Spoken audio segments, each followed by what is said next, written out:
All right, thank you, and welcome to another fantastic edition of Light Beer, Dark Money. And this could be our best yet. It's a good one. Our guest today is Steve Chucri. We had a really broad-ranging discussion over three topics: COVID and his role in the Restaurant Association, Oura Ring, and then his time on the Board of Supervisors. On the state of Maricopa Board of Supervisors, which he shared with us. The county of Maricopa is going to be the third largest county in no time flat, which is unbelievable. Amazing. And he actually used the word entrepreneurial and county government in the same sentence, I noticed, which you wouldn't hear that down south. Nope. So really happy to have him, and he was fantastic, and hope you enjoy the episode. Enjoy the episode.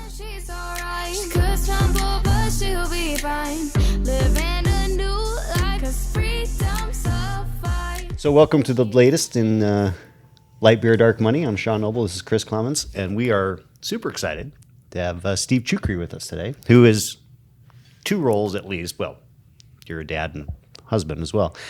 But he is the head of the Arizona Restaurant Association, and he's also a county supervisor, 5th District? Second District. Yeah. Which is massive. Huge. It is. Is it the biggest? The county? Of your district? Is it? No, they're pretty evenly divided, but it's about 800 and some thousand people. I mean, you've got a pretty good growth area. Oh, absolutely. So I say I work two jobs because I've got an expensive wife and kids, first and foremost. But, you know, if I can, gentlemen, I wanted to share with you just about Maricopa County in its full breadth and depth, because people don't realize. So you're correct. We've got 5 supervisorial districts. Average population per district's about just over 800,000. For my district in particular, I've got 9 cities, 2 Indian communities, and just over 800,000 people. Maricopa County is the 4th largest county in America, soon to be 3rd. You've got LA County as the largest, Cook County in Chicago as the 2nd, Harris County in Texas as the 3rd, and then we're 4th. But we're right on Harris County's backdoor. Is Harris Dallas or Houston? It's Houston. It's Houston. So what's ironic and what people don't realize, and a lot of this is pre-COVID, but I still don't think it's going to change the numbers much, is Maricopa County has been the fastest growing county now. This year will be the 4th consecutive year in America. 200 people are moving here every single day to Maricopa County. Not to the state, to Maricopa County. Yeah. Well, that's why people down south in Pima County call this the great state of Maricopa. That's correct. Aware of that. Versus the People's Republic of Pima County. Yes, I'm very aware of that. Acutely aware after COVID, by the way. Yeah, of course. I just thought I'd throw that in there as someone who contributed to those increase in numbers by moving up here. Right, exactly. And here's what's fascinating. The second fastest growing county in America is Clark County, Nevada. And we're growing 76% faster than they are. Wow. They're not going to catch up. It's not even close. They're not going to catch up. So Maricopa County is bigger than some states. And so, as I like to say, with that opportunity comes responsibility, and that's what we're trying to do in Maricopa County. So you represent more people than a congressman. Right. Right. I remind some congressmen of that from time to time. As you should. Yes. Yes. You should. Fascinating. Let's go to restaurants. Sure. I mean, a hellacious year for restaurants in general, I would think. I don't know what the stats are in Arizona or Maricopa County or Phoenix, but I've heard that 75% of restaurants in LA have closed permanently. That seems like a huge number, but yeah, that's a real large number. I don't think that would be true, and it certainly wouldn't be following a national standard. So I've been at this job 19 years. Yep. I was a busboy for 2 days in college, and I quit because I knew I was going to be fired on the 3rd. And rightfully so, because it's a very fast-paced, multifaceted industry, and one of the best industries known to man. 4 years ago, restaurants became the most trusted industry in America, taking out technology, which held the #1 spot for a long, long time. This year, restaurants across the United States were slated to do, meaning 2020, $900 billion worth of food sales, almost $1 trillion industry. Yeah. What COVID brought it was $275 billion in losses, lost sales. Sales you'll never get back. Let's bring that down and have it percolate down to Arizona. In 2019, we had food sales of roughly $13.5 billion across the state. We're bigger than state government, the state budget. We were slated to do about 14 last year. Instead, we lost about $2.5 billion in restaurant sales. So we are a huge economy. We're a huge employer. Our daily payroll went last March from $14 million per day down to $2 million per day. We displaced 80% of our workforce within a matter of 3 to 4 days. But as an industry, we really quickly, as an association, pivoted to takeout, right? Takeout, what's remarkable about this whole thing, takeout represented about 5% of your overall sales on your profit and loss statement. Now it's about 20 to 25%. That's just how much it's grown and needed to. Yeah. So really quickly, we created, as just taking from the energy of our Arizona Restaurant Weeks, we took that and created takeout weeks.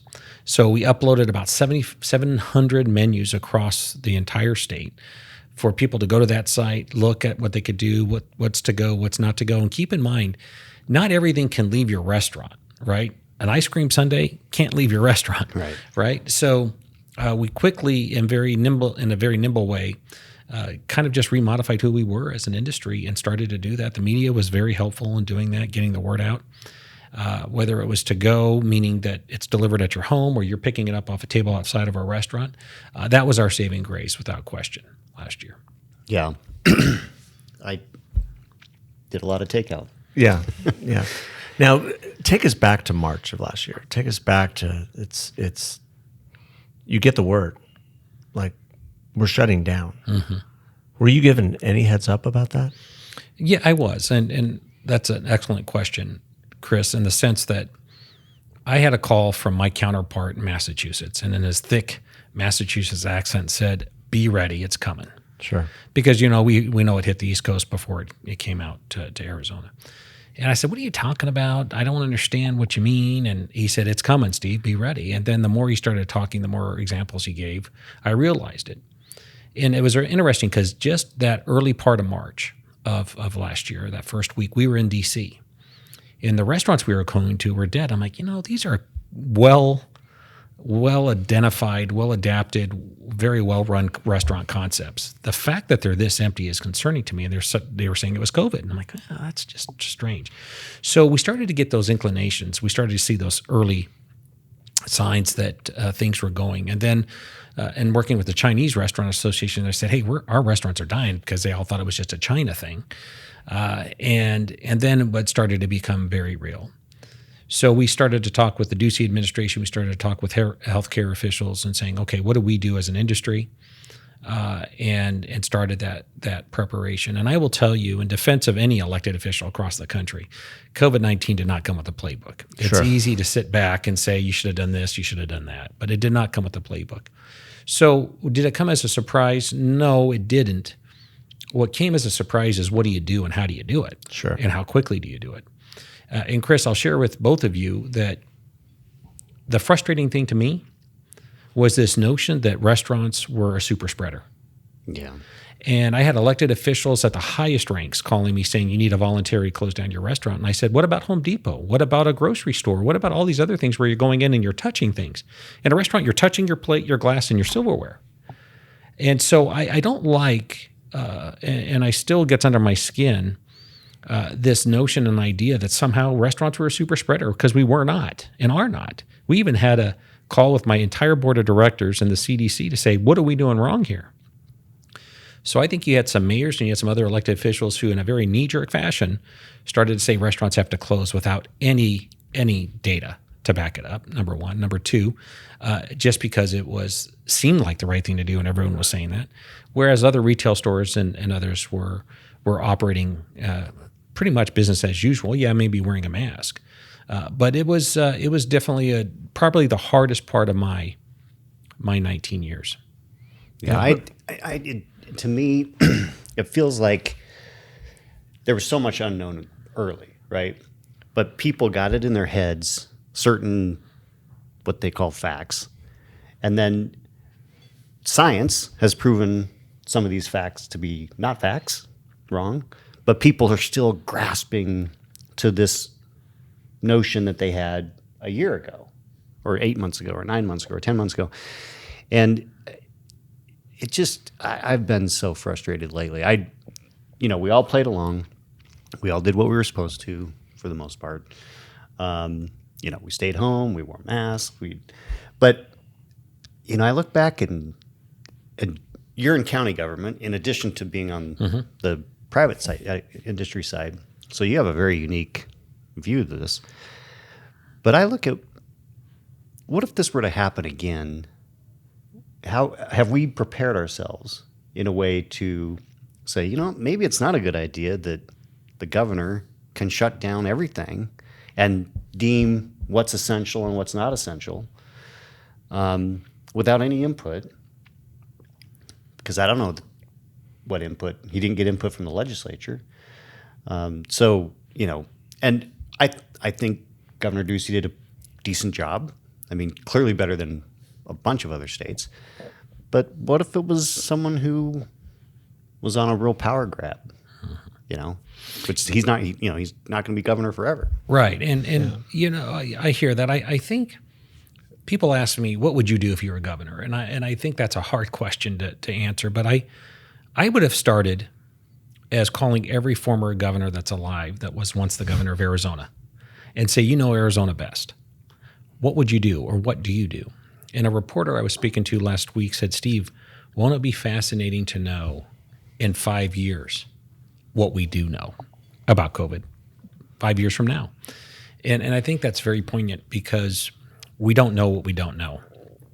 And if there was anything, if you were to put hashtag that, I think that would define 2020. But to your point, Sean, I think that things do have to be looked at, and how better can you prepare?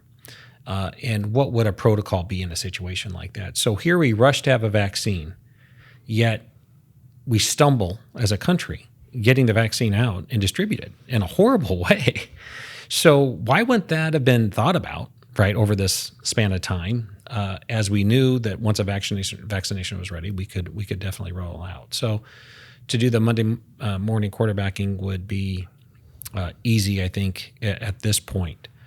But also, let's also pay attention to the fact that we don't want to overreact. Yeah. And I think that happened in a lot of states and in a lot of situations.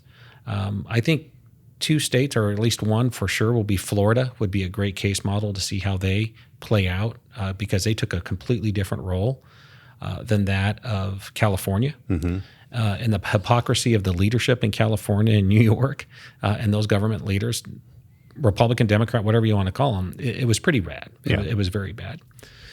To your question at the outset about closures, Arizona, we lost about 10 to 12% restaurants that will close for good, which amounts to about 1,000 to 1,200 restaurants. We have around 10,000 restaurants across the state.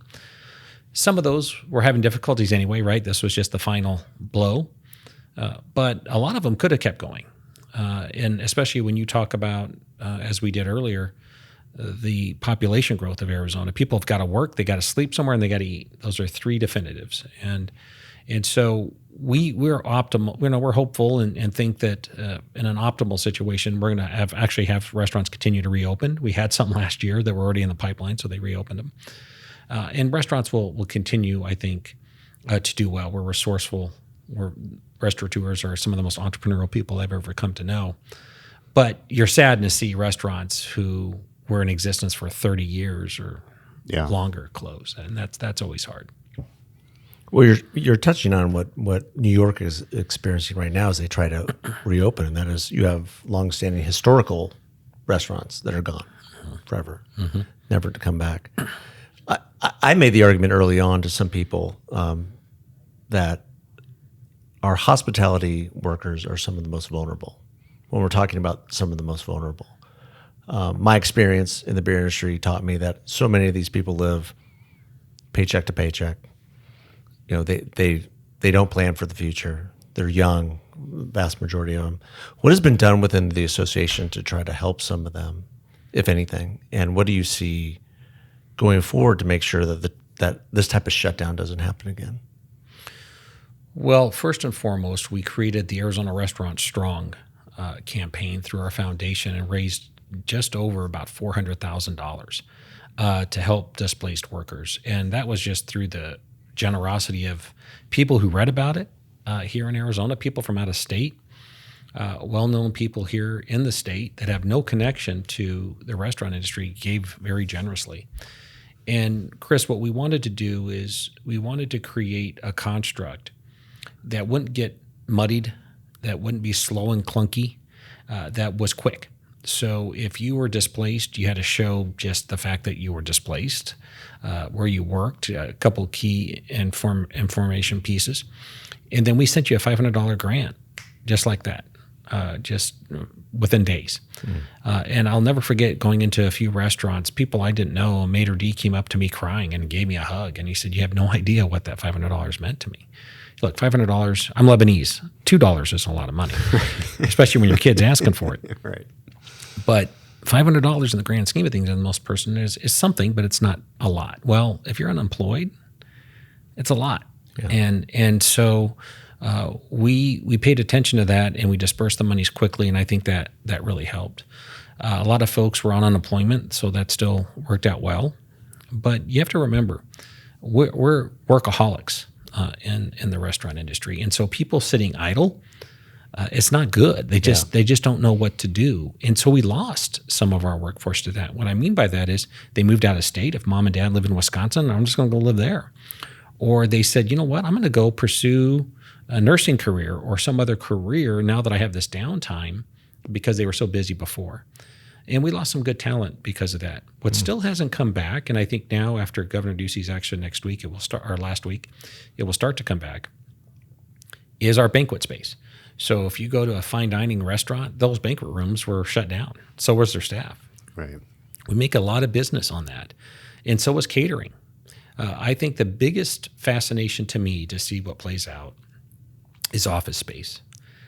Is the law firm downtown that's got 4 floors, are they going to condense to 2? And I think that is going to also have a ripple effect on many industries, including the restaurant industries, by box lunches not going out, caterings, drop-offs, all of those things. So some of that story is still not told. And I think those are going to be the 2 longest parts of our industry, parts of our income that are going to be slow in coming, and that's banquet space and catering. That's obviously that hits restaurants where you have an influx of workers during the day, so the lunch spots like that, and like talked about the banquet space. I think that's why there's going to be so many in D.C. that end up going under permanently, because D.C. is very slow to reopen, and you talk about a bunch of empty offices. There's already law firms and lobbyist firms and others that have said, why would we spend this much money on this space when we don't need to? Yeah. Because they can just as easy do their work from home, and if they need to go to the Hill, they can drive to the Hill, whatever. But, a lot of places in D.C. that aren't going to come back.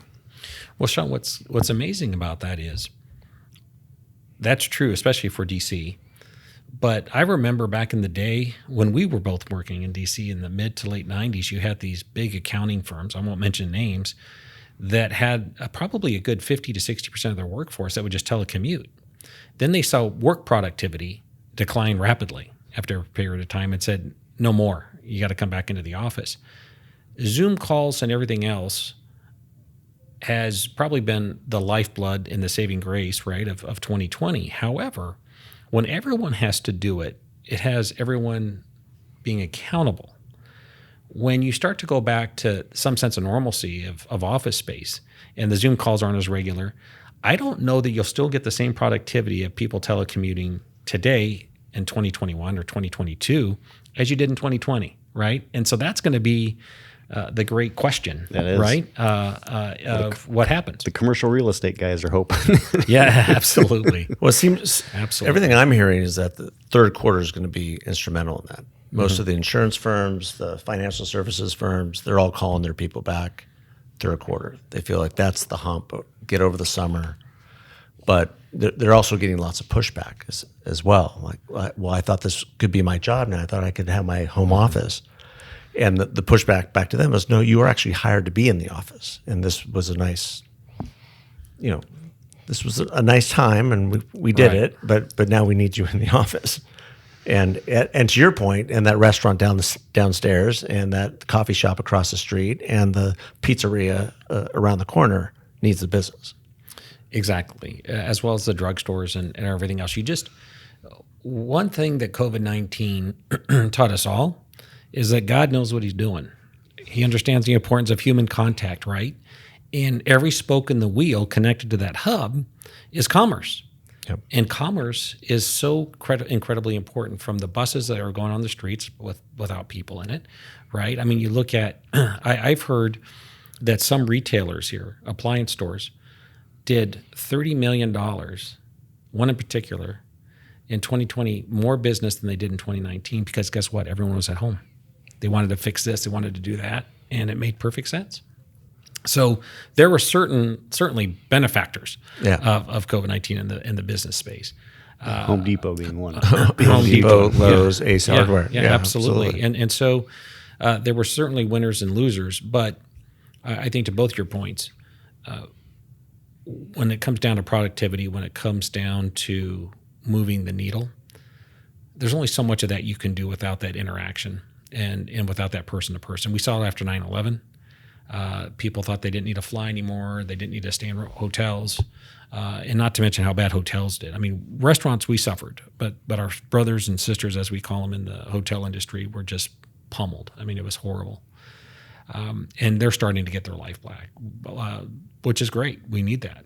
We need it. And the restaurants inside those hotels, right? So I think, to your point too, Chris, in the third quarter, that's what I've heard. I think for our industry here in Arizona, in the third and fourth quarter, we're going to really start to see things take off. It will be interesting to see how, because it's just fascinating how different people react. I mean, there's clearly so much fear porn out there from people that just. Can we say that? I never heard it described like that, but it's well done. It is. It's fear porn. It's like, oh, I have to be afraid. They thrive on this. Oh, we've got to lock ourselves into the house and wear a mask everywhere. And I mean, Alex, you were telling us about going to a concert, an outdoor concert, socially distanced. They were still requiring you to wear a mask outside. Yeah. I mean, it's crazy. Mm-hmm. I mean, it just, at some point, it's like, we wear the mask because we couldn't socially distance.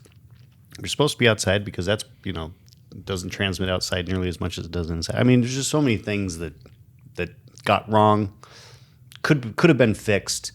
I still think Fauci is all over the board.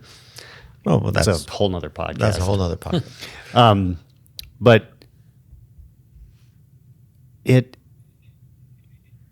I guess I think that there's just pent up demand. We flew to Miami for spring break. Yes, we actually got out of Miami Beach the day they implemented down the curfew, the strip. So, but the airport was. I mean, the plane wasn't totally full, but it was going to Miami, but coming back, it was jam packed. So I think that there's definitely pent up demand, and there's going to be a big pop, I think. I mean, there's this term going around called COVID fatigue, and I think that you're seeing it with what's happening at the restaurants right now, and when the governor lifted the mask recommendations, and also with I think what you've seen here at Canaan Ventures and GCU with the vaccinations. It's 3 weeks ago. I was out at Old Town, and every restaurant was packed. Scottsdale, every single one, with people of the elder generation. And it seemed like, okay, I got my shot, I'm out. And how have restaurants been able to manage through the last several weeks, would you say? I mean, it's been kind of a rolling thunder of getting the shackles off in terms of capacity and mask mandates. And did you get a heads up on and there's been a lot of pushback, we've seen in the press of, gosh, this would have been nice to know so we could prepare. Well, to the overarching, how do we run a restaurant on a daily basis during COVID? It's through incredible communication. And we wanted to make sure we were communicating with our members, restaurants across the state, through different informative ways, whether it's emails, phone calls, and there were some hiccups along the way, but also with Governor Ducey's administration.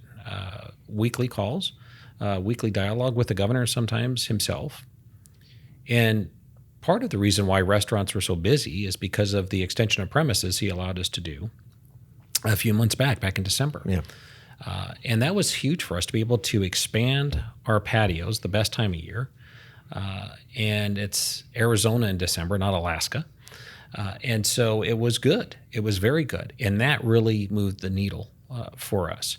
You have to remember, getting food to someone's home is very difficult for a restaurant because packaging is a factor. The limited amount of food, how are you going to get it there? You've heard about the third-party delivery companies taking drinks out of people's milkshake or a slice of pizza missing from the pizza. So how the security of that food to get there untouched. And so our druthers we are the hospitality industry, right? Is to greet people inside our restaurants. So we managed that very well because if we didn't, we wouldn't have seen a 5% to 25% increase in our to-go sales. When Governor Ducey worked with the industry to expand our patios, it was in many ways a game changer because what it allowed us to do is take what we were missing inside our dining rooms and put it outside and recapture those lost seats. So that was actually the beginning of a real, I don't want to say comeback, but really a bridge from where we were losing and hemorrhaging dollars to where we were at least covering our expenses and maybe even making a little bit of money. Not comparatively speaking to 2019, but in 2020 terms, doing well. So that was a huge help. And as we moved forward, we said, here's what works and here's what doesn't work. To Sean's point, you can sit on an airplane 3 deep in one row, and they tell you that the ventilation system is better, so therefore you don't have to work that much harder or worry about it. Just wear your mask. Right. Yet, Great point. in a restaurant, we have to seat you 6 feet apart, and the time you're at that restaurant is a fraction of the time you would likely be sitting on an airplane shoulder to shoulder with someone. Yeah. So whether it's Dr. Bricks, Dr. Fauci, whomever, we were very schizophrenic as a country about what protocols are we supposed to follow and not follow. And sometimes... Well, there were different rules for different industries, right? Based on perception, not really based on fact. And that's exactly what I was going to tell you. Yeah. And based on the industry you're in, you were shoehorned into one category or another. And that's where the beef is for me. And it still is, as you can tell, gets under my skin when they're saying big box retailers are just fine, but a restaurant isn't. We have, that's poppycock. I would tell you a more creative term, but I'll keep it clean. No, it's absolutely right. It's poppycock. So that's where we were starting to say, well, wait a second. If we are doing the proper distancing and we are all together in a booth, and I'm sitting in the booth next to yours and my back is to yours, how can I pass COVID to you? And that's what we are trying to push and try to explain and educate. And I don't like using the word education because it sounds condescending.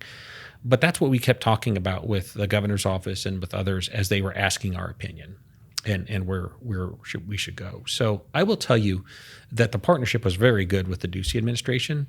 I know that he's taken heat. And I get it. I don't think any governor's been perfect. But in a situation like this, it's about progress, not perfection. And I think in the past quarter, we've made tremendous, tremendous progress. But as I will tell you, not a disagreement, but kind of a conundrum was 2 weeks ago when we were able to lift our capacity to 100%, but still had a 6 foot. Yeah, so maybe a 2 top now is a 4 top. But you still can't, you're still limited. Yeah, so it really didn't do a whole lot. And I think they saw that and working with them, saw what was happening in other states. We see vaccination levels rise and the like. And that got us to the place where we are today. And if people want to use metrics, you got to be careful of that because not everyone wants to get vaccinated. So you can't say when vaccinations reach X, we can reopen, because that just doesn't hold any water. Right. Now, look, I've had death threats for restaurants being open, for restaurants not being closed, for both. I mean, on both sides, right? Of how irresponsible we are as an industry, and we just want money. To we're cowering, and we should just not allow any masks to be in. I'm not going to your restaurant if you have mask policies. So I've seen it all. Yeah. But at the end of the day, I say we're the hospitality industry, and we're here to be hospitable. We don't like to do that in masks. We don't like to be saying no. We want to say yes. And it's our pleasure to serve you. And that certainly was tested in 2020. Yeah, boy. Well, I've got to hand it to restaurants that I've, been to and done takeout from. I mean, it's been I'm amazed at how quickly your industry pivoted, and I just can't imagine how difficult that had to be for, you and your restaurant owners and the people that work for the restaurants, because it just was just a crazy time. I've often called COVID itself as the quickening, where it has affected different industries and people in a way where they had to make adjustments that they were probably going to be pushed to make anyway, but something needed to be a catalyst. And certainly the takeout, with the metrics that you talked about going from less than 5% or 1% to 25%. Mm-hmm. I mean, I would imagine that's going to stick. Yeah, it's gonna pull back a little bit because of dining room capacity, but changing. But no, it's going to probably be 15 to 18, which is still wonderful. And you learn, at least you hope to learn, during these types of situations. And let me tell you, the outgrowth of COVID-19 for the restaurant industry means a few things. One, first and foremost, technology. Yeah. I've said this to the unions time and time again when they want to continue to raise the minimum wage. Your wage worker, your union employee paying dues, will be unemployed. It'll be a computer screen. In his or her place will be a robotic arm. I can show you a hamburger made by a robot. You'd never know the difference. You look at the kiosks.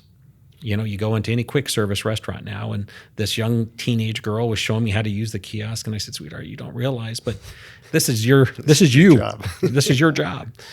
So what COVID has done for this industry is sped that up. Yeah. Technology. So now you've got texting platforms that will let you know when your seat's ready, right? Instead of congregating in the waiting area of a restaurant, you've got QR codes on the table of restaurants with the menus. So it's been a good incubator for us to test some of these markets, to test some of these ideas. And so that's going to continue. Also, what we can and can't do with employees. A lot of our employees are our family members, and you can't, especially in fine dining, replace hospitality with a robot. It just will never work. But what it will do is allow you to be better at your craft. And that's what, if there were any benefit for our industry, that was the benefit of COVID-19, was to tell us how we could be better, to look for and create better packaging so your French fries aren't soggy when they reach you. Right. Some restaurants just want to give you the French fries, right? And so it's all about stability and consistency in the food you receive each and every time you come to the restaurant. So some of those, I think we're, as an industry overall, meaning the National Restaurant Association, Arizona Restaurant Association, we're going to work together on to see how we can improve and take them to the next level. Awesome. Before we transition, I noticed you're wearing an Aura ring. Yeah, I just saw yours. You're the first person I've seen that had one, other than my doctor who told me to get one. Is that right? Yeah. So I have no idea what you guys are talking about, so by the way. This is it's basic. So I wear actually two things, a Fitbit and an Aura ring. And it just, mine is most useful for me for my sleep. So I track, it tracks your heart rate variability, your resting heart rate. Oh, this is one of these Amazon things that they keep track of everything for you, right? Yeah, correct. Basically. Well, I have a Garmin, so I mean, so it's pretty similar. It just happens to be a ring, and it's very convenient. So I've obviously do a lot of fitness stuff, and we'll do a podcast about fitness. That'd be great. Your doctor recommended it? Yeah, so I being in this industry, being in a restaurant 2 times a day minimal, for me, you can gain weight, surprisingly. Is that right? I learned that 16 years ago when I my first 3 years in this job. So I, having lost a lot of weight early on, said I want to keep that going. So for the past 4 years, I got into this boxing gym, just one-on-one. You got a set time, so I've been doing that 3 days a week. And it's interesting. I asked my doctor, what are the top 3 causes of death? 1, heart attack, stroke, right? 2, cancer. 3, COVID-19. COVID-19 / infectious disease, right? So over time, that's going to diminish and just remain infectious disease. So about 6 years ago, I started seeing a heart doc, not because I've got heart problems, but because I want to keep it that way. So I'm only one of about 10 patients of hers that has 0 plaque in my arteries, and I want to keep it that way. So they said sleep is critical to being healthy. I had a Fitbit, and they track it. So it downloads into their office. So they knew exactly how much there's no lying, right? Not like in my Brophy days when I would lie to get out of detention and still got detention. But so they would track it, which is fascinating. And then I got COVID very badly in December. My doctor, she was great and had IVs come into my house. And they noticed that my sleep was interrupted, obviously. I had a fever for 10 days as high as 105, couldn't shake it. Wow. Almost had to get admitted to the hospital, which none of us wanted to do. And luckily on that 11th day, I was feeling better. So as an outgrowth, not that I'm a long hauler because I feel great, but my sleep has been very badly interrupted since COVID. And so now they're tracking it. And I think it's stress and a lot of other things. But but you're right. This is what's great about it is it tracks all that. So I love it. I have the app and see how well I did or didn't sleep, and always looking for that crown. In my exactly. Readiness crown. Haven't had the sleep crown probably in 2 months, unfortunately. Right? But one of my colleagues at the Arizona Restaurant Association asked my admin. She said, "Why does Steve have 2 wedding bands?" And she said he really loves his wife. So everyone thinks that's a double wedding band, but I like it better than having to wear the Fitbit. I guess you've got both, but yeah. I just don't wear a watch. Yeah. I don't know. Yeah, see, I could solve that for you both by just buying the Garmin and keeping it on. There you have it. Keep track of all that stuff. So, fascinating recap of what you did with the Restaurant Association with COVID. Let's talk about Maricopa County and the supervisors and what's going on down there. Well, I've been in 2 terms. This is the beginning of my 3rd term, which has been very rewarding for me. You're just saying that, right? Both, yeah. Now we can really have some fun with them, I think. Before it was very sensitive. Now it's politics. Politics. It's a blood sport. I ran for public office because I knew you could bring a business mindset to government. And that's what we did in Maricopa County. You can hire and fire at will now because of it.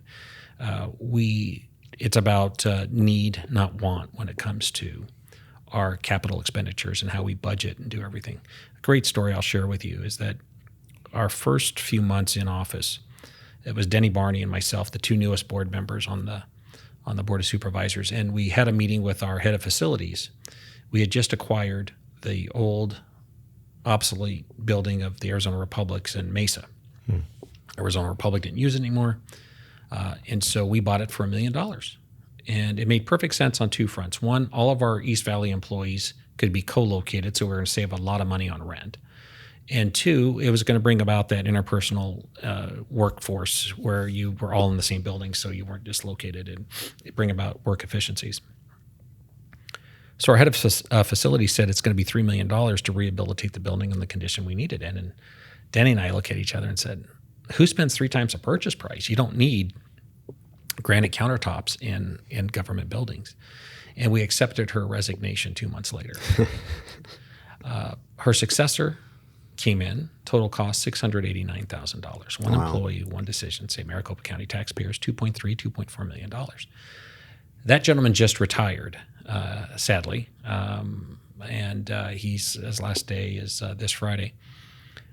And we totaled it up. I think he probably saved $100 million in going out and rebidding things. We took a one-time jail made it into office space for the county attorney. I said to Bill Montgomery at the time, Bill, it's great. Our attorney has its own office. They have their own bathroom and sink. Door opens and closes on its own. And so we took a building, right, that would have been an eyesore, meaning having to tear it down, the cost of all that, and we converted a jail into office space. That's entrepreneurism at its best. And so it was very rewarding. And then you got into the election of last year.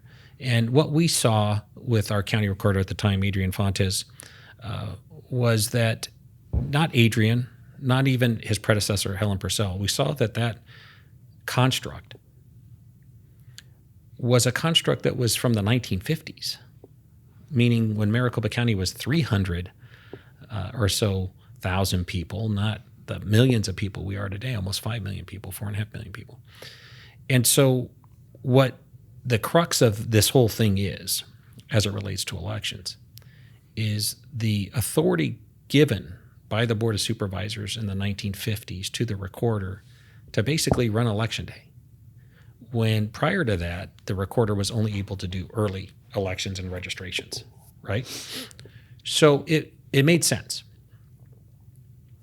What didn't make sense is this whole Dominion issue and everything that came from it.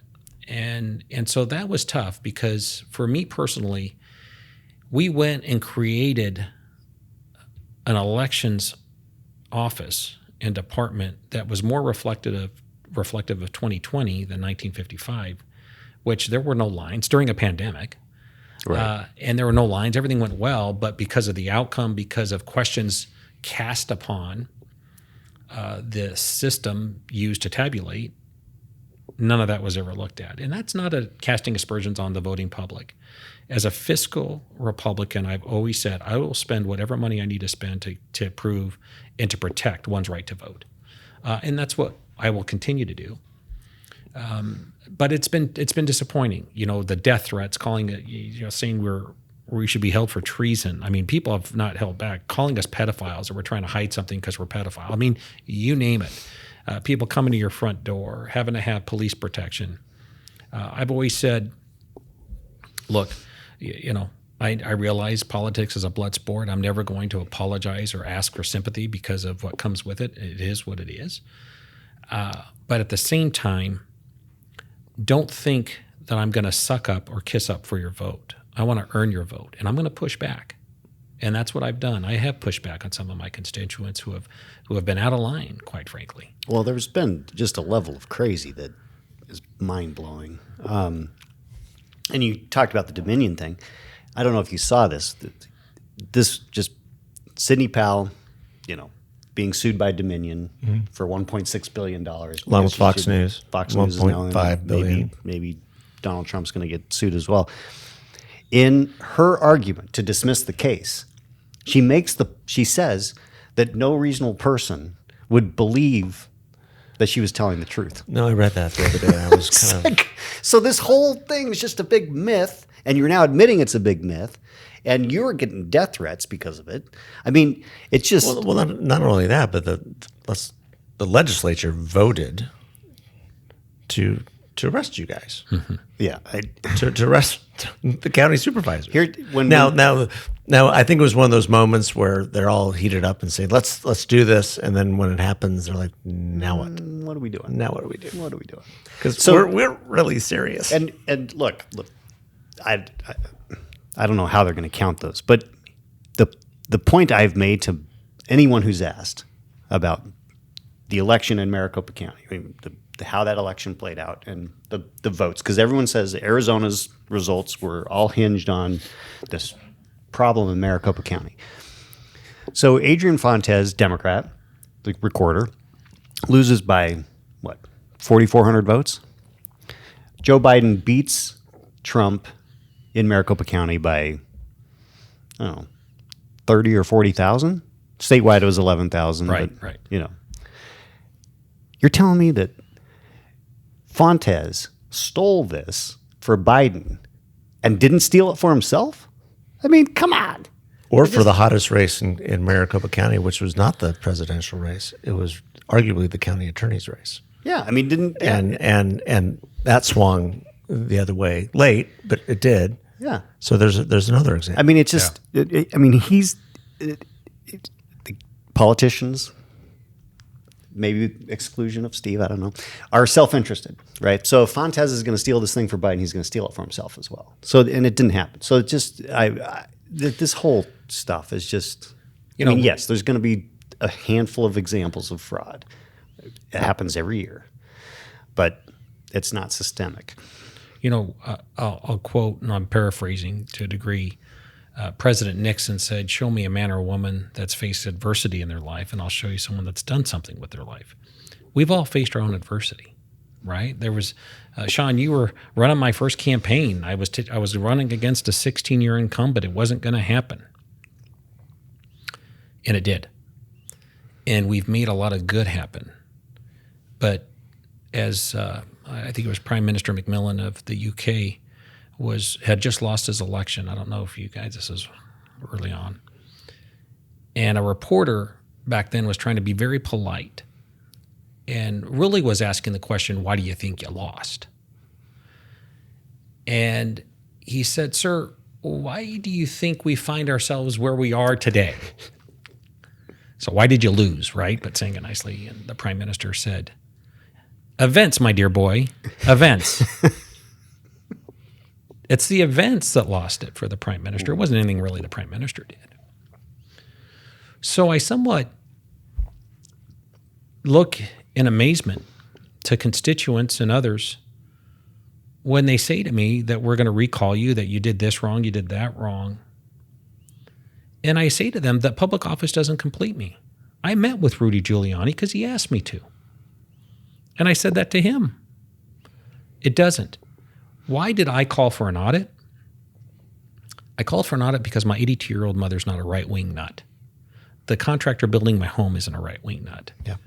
Do you remember the Firestone tire issue in the late 90s where Firestone said it's a Ford Explorer problem and Ford said, no, it's not, it's a Firestone problem? Guess what? It was a Firestone problem. But by the end of the day, it was so clouded. That's what you have with Dominion. Was Dominion wrong? Was it right? Right? You've got Sidney Powell casting these aspersions and all these other folks. And that's the sadness of it, because now whether Dominion's good or bad or indifferent, right, it's still clouded. And so I said, I don't believe that Donald Trump won Arizona. I voted for him, but I don't believe he won. Do I think dead people voted? Yes, and we got to figure that out. Do I think some fraud may have happened? Yes, because it always manages to. But do I think that votes were actually siphoned out for one candidate over the other because of Hugo Chavez and all these other things? No, I don't.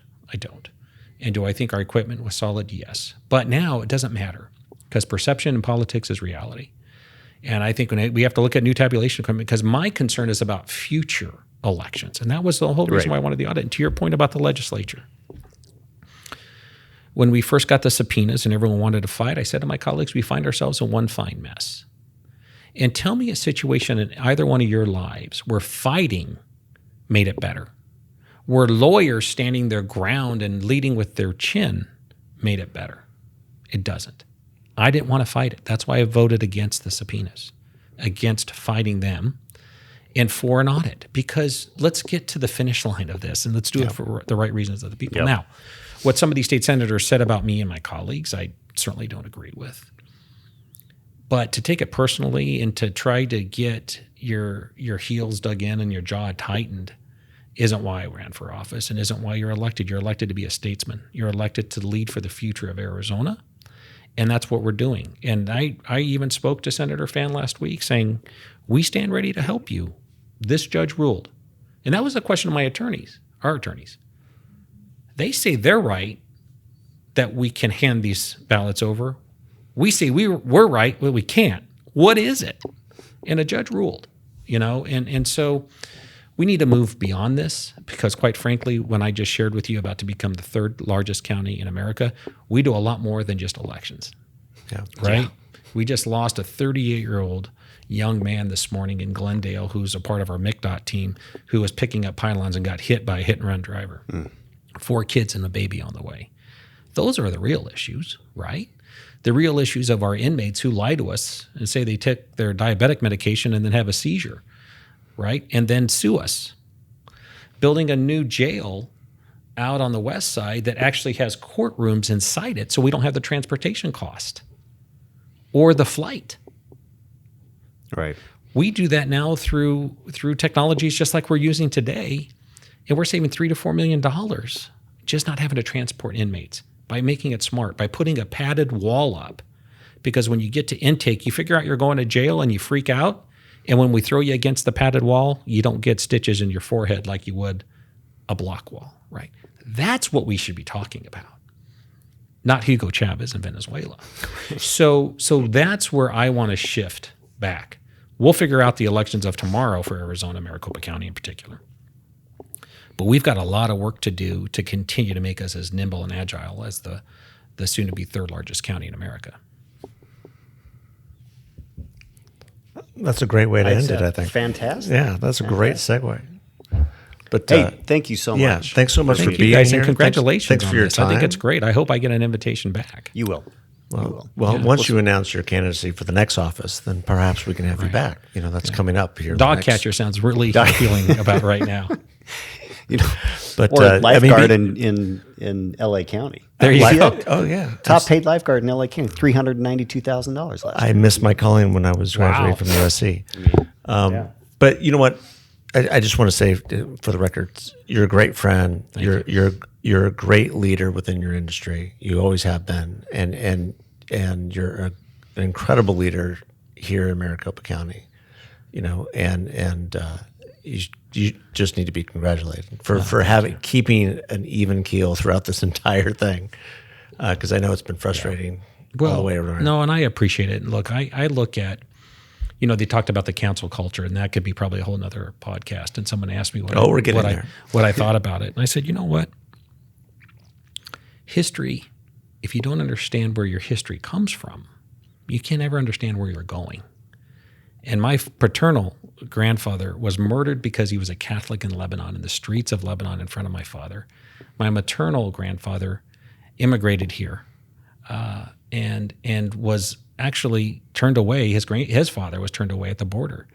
And he started his career here with $5 in his pocket. So you've got to appreciate history. And I think what we saw in 2020 was history in the making, of course. But you gotta embrace it and understand it, not try to fight it or defend it. And I think that's where we are, that's where I am in my elected capacity, is let's learn from it and move forward, because to dwell on it, it's only going to bring about more problems. And we've seen that. Yeah. So, but thank you for the kind words. That means a lot, Chris. Well, it's just been awesome. Since we've known each other since we were both just kids. It's been great to watch your career. It makes me feel same here. Well, I feel a little bit undeveloped in the sense of how far Steve has gone in his. So here's a great story. Sean and I are in D.C. at the same time, exact same time, back in 1994. And we got to know each other well. Our offices were right across from each other. You were upstairs. We were one floor below you. And so met my wife back there. It was a great situation. And Paul Ryan was one of our colleagues back then. He was a staffer. Yeah. So when you say that, I said to my wife when Paul Ryan was the vice presidential candidate, honey, you've got to be very proud that you're married to a county supervisor where Paul Ryan held the same job I did and now is a vice presidential candidate. So, but you're forgetting Paul Ryan's real claim to fame while we were all rumorating around in D.C. He was your bartender at Tortilla Coast. Oh, that's the place. That's impressive. I love Tortilla Coast, by the way. Closed. It did? It's gone. Is it gone? Because of COVID? Isn't that terrible? So whenever I've seen Paul, I just remind him of that. Remember, you were a bartender. Yeah, that's great. You're not that cool. See, the restaurant industry launches you. There you That's go. where it goes. There you go. Thank you both. And with that, thank you so much for being with us. Great to have you.